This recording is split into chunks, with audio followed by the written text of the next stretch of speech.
Hello. So today I want to tell you about the game Cat in the Tower from Arcane Wonders. And this is a game that I recently got to play a few times at a convention and was sent home with this copy so that I can show it to all of you. It is a game that is intended to be played cooperatively where you are building this tower up. However, there is a competitive mode, which I definitely enjoy. So in this game, you start out on the first floor and you have Toto, this cute little cat with the red scarf, and he goes on the paw print. And the initial goal of the game is to build this up in such a way that you get all 10 floors placed and are able to get Toto onto that 10th floor. The tower holds for at least 10 seconds, and then you are considered to have won. And there is a story that goes all along with this because Toto is trying to climb up this tower to reunite with his mom. So when you achieve that at level 10, there's a story, and then it goes all the way through 20 when you are trying to get to the 24th floor. I have not managed that yet. So this card shows you all about the pieces you are going to be playing. There are these big columns and everything bends so that you can kind of decide how bent you want it when you are placing it on your area, and you can decide which direction you're placing it, what's more stable, things like that. So you have a few of these really tall columns, and then you have 4 different types of pieces. And if you notice, they are just slightly different heights, but just slightly is just enough to make this very difficult. So you have the 4 different types of pieces that you are going to be using on your turn to build this tower up. And you're like, oh, why wouldn't I always just pick the same size pieces? Because you have a choice of 2 actions. So this tells you that you must place these 2 pieces and a floor tile. And this tells you that you must place these 2 pieces and a floor tile, or it says you may place 1 feline friend of any color on any floor. Why am I placing feline friends?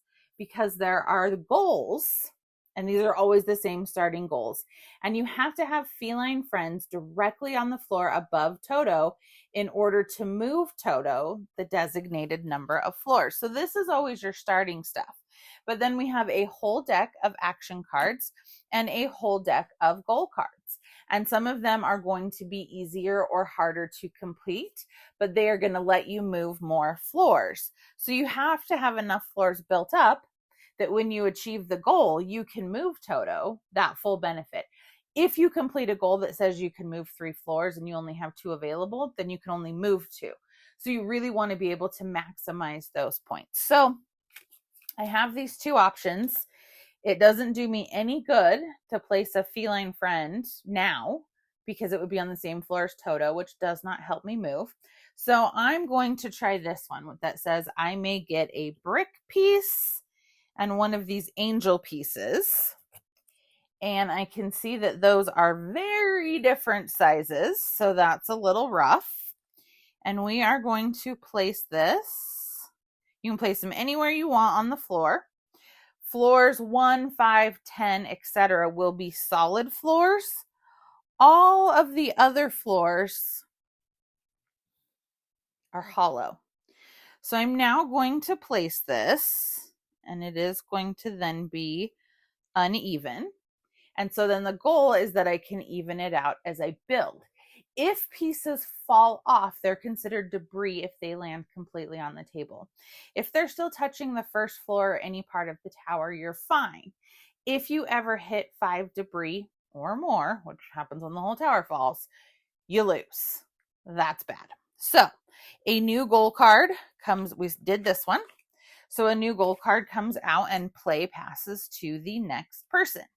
So they would decide what they are going to do. And maybe they're going to do the same thing to try and offset what I just did. So they're going to build this here. And then they're going to build this one here. And then they're going to place a floor. And we're now a little bit more even. And I have shaky hands. So you can see how that is tricky. So then the next person's going to go, and this says place one feline friend of any color on any floor and pet every feline friend on this floor.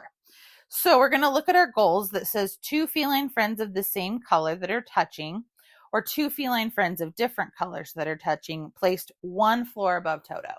So I've built up to the 3rd floor, but I have to place on the 2nd. So I'm going to do this goal.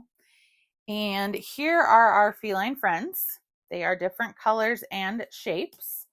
So I'm going to pick one of these big boys, and I'm going to place him on the 2nd floor, knowing that no matter what I do, I'm going to need stuff that's touching. So I want to leave room for touching.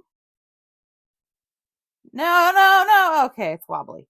It's wobbly, but it's fine. And because I was touching it, I pet it. If there had been another cat there, I would have had to pet it. So when we complete one of these goals, we can then move Toto up the designated number of floors. So you're going to keep doing this, like I said, until you hopefully hit the 10th floor. That's the minimum level to win. Ideally, you're going to get to the 24th floor. If you're playing competitively, the way that it changes is you have this little tracker icon, and you all have your own cat rather than just Toto. So as you move up floors, you get to move your little paw that you are when you're the highest, and then people will move above you. So the other difference too is normally to complete a goal, the cat must be 1 floor above your cat. In competitive mode, the cats can be anywhere in the tower, and you hold 2 goals in your hand privately so no one knows what they are. And so the goal is that you are the cat that makes it the farthest before the tower collapses. So that's the difference between the co-op and the competitive mode. But this is a really fun game. I am shaky and I'm not great at it, but I have a great time. And it looks so cool. At one point, we're all standing up. No one wants to touch the table.